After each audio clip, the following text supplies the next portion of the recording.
Hey, what's going on YouTube? Welcome back to Scents of South Jersey with me, Kellen, for another fragrance video. This is going to be episode 3 of the new series, Super Random, Super Cheap, where the fragrance selection is super random and all of the fragrances are super cheap. So today we are looking at a fragrance from the House of Coty. It is from the year 1990, classified as an Oriental Fougere. We are talking about none other than Preferred Stock. So as usual, we're going to break down the fragrance into 5 parts. First, taking a look at its box and bottle presentation. Then I'm going to go over the notes in the fragrance. I'll talk about its performance based on my experience wearing the fragrance. And then I'll talk about my overall thoughts. And then, of course, give it my overall rating. Before we jump into that, if you are new to the channel and you enjoy what you see, make sure to hit the subscribe button to support the channel. And if you have an Instagram, check out the Scents of South Jersey Instagram page for news and updates on the channel. And, of course, photos of fragrances from my collection. Let's take a look at Preferred Stock.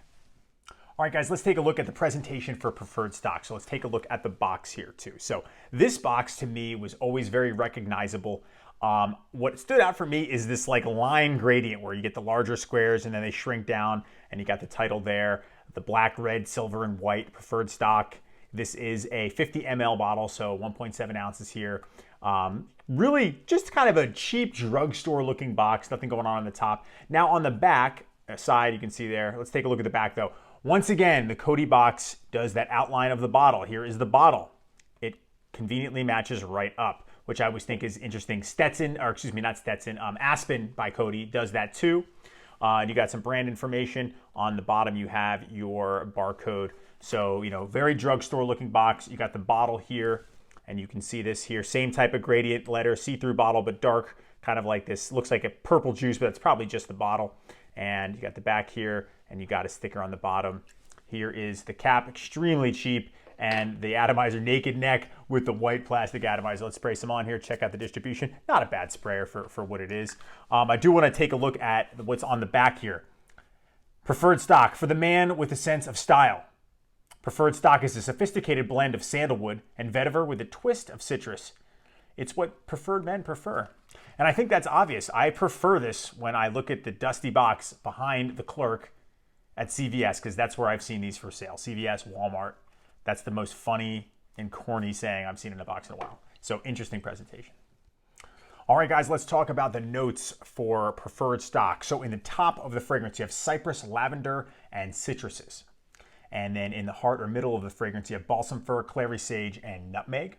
And then in the base of the fragrance, you have musk, leather, oak moss, amber, sandalwood, vetiver, and patchouli. So, again, this is a 1990 release, so for all intents and purposes, it's like an 80s fragrance since it's at the very tail end of that and the beginning of the 90s decade. But the fragrances were still very similar. So, it has a lot of notes. There are 2 fragrances that this reminds me a lot of, and it doesn't have as many notes as they do, but, it's right there. For me, it's got the, I would say, lavender and cypress, and I would imagine a little bit of that oak moss. Those are the notes that I noticed. It's kind of got like a, some muskiness to it, but the ones that I mentioned are the ones that I can pick up on. The other ones kind of just blend in there. All right, so talking about the performance for Preferred Stock by Coty on my skin, I think, it's about average. I would say I'm getting 5 hours, 6 hours max on a good day. That's how long I'm noticing it when I'm smelling it, on myself. I think it does stick to clothes. It's not a super projector. I don't feel like it's going to fill a room by any means. I read that the older version, as usual, has a better performance, but this one for me, I'm going to, cap this one out at around 5 to 6 hours for the performance for Preferred Stock. All right, so my thoughts on Preferred Stock by Coty. Let's spray a little bit more here just to get the nice scent in the air. It's a nice scent. It's fresh, it's clean, it's masculine. It's got some spice and pepper to it. It's all those things that, the typical, masculine 80s fragrances that I love are. It is that. It does do those things. However, despite being a nice scent, I think it falls short because it reminds me a lot of 2 scents that I like infinitely better than this one. This one doesn't really compare to those 2. So the one that it reminds me of the most came out a year prior to this one, and it's Sung Om by Alfred Sung. This is actually the aftershave. It was easier to get than my other bottle. So while Preferred Stock doesn't have that super Irish Spring heavy soapness, it has it a little bit. And it reminded me of a Sung Om before it reminded me of the next fragrance. So had this have been labeled as Sung Ohm Eau de Sport. I think I would have liked it a lot better, but it's not. It's its own thing.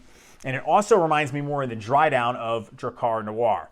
But the thing is, it's not nearly as good as either one of those. It just kind of falls short right in between. And yes, it's okay. But if you have either one of those, I would pass on this one. This one's so inexpensive though. So, I read a couple people saying, yeah, if you couldn't afford Drakkar Noir in the 80s, you're in the 90s, you bought this. And this was like a really cheap backup version of it. Like, it's not a bad scent. It has that spice and pepper that I think neither of those have, Drakkar Noir or Sung Ohm. So this one does have one nuance where it's kind of unique. But that's about it. Other than that, it's a little redundant if you have Sung Ohm or you have Drakkar Noir. Now, Sung Ohm is really cheap as well too. I think this is around $12 to $15. Drakkar Noir can still be had, if you're at a retail and you're getting a big bottle, that can be still $60. All obviously on discounters and at rack stores, you can find these 50 mLs or the 100 mLs for 30 and below, where this is around like $9. I've seen it priced higher than I would have ever paid for, but I wouldn't ever pay any more than $10 for preferred stock.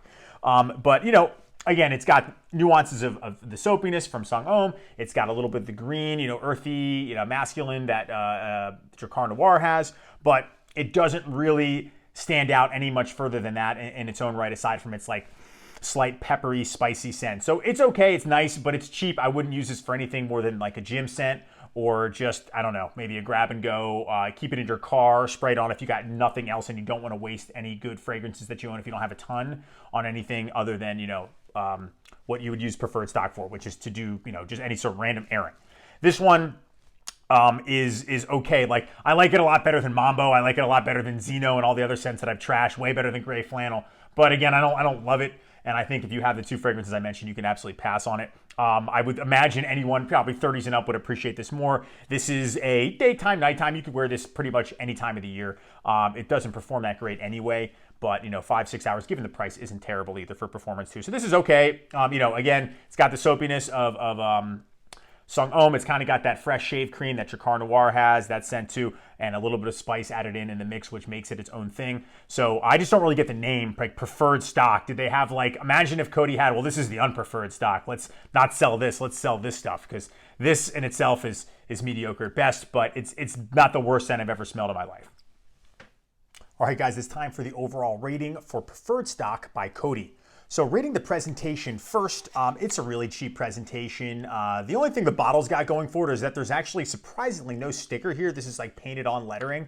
Other than that, the neck and the cap look really cheap. I will give it some points though for the hysterical box. I just think it's so old school looking, nostalgic, not necessarily for me because I, was very young in 1990 when this came out, but the box, like the saying and the sales pitch, it's what preferred men prefer. That's hysterical because it's so stupid sounding. So I'm going to give it a 5 out of 10 for presentation. In terms of the performance, it's average. It's 5-6 hours that I'm getting. It doesn't last a full workday. So it's going to get a 5 out of 10 for performance. And for the scent, the scent is good, but it's not great. Like I said, mediocre. I've definitely smelled way worse scents that I absolutely didn't like at all. I like this one, but I like two other that I have a lot better. So I'm going to give this one just above an average score at a 6 out of 10. So when you combine those together, I'm going to round up 1/4 point, giving it an overall rating of 6 out of 10 for preferred stock by Coty. All right, guys, that'll do it for me. That's my review of preferred stock by Coty. So this has been episode 3 of Super Random, Super Cheap. So let me know in the comments section a couple of things. Did you enjoy the series? Do you want to see more? Because I had a lot of fun making them. So if you guys like it, it's more motivation. And of course, are you a preferred man? Do you prefer preferred stock? Is this what the preferred man prefers?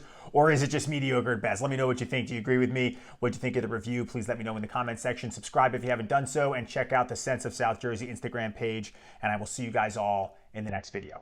Take care.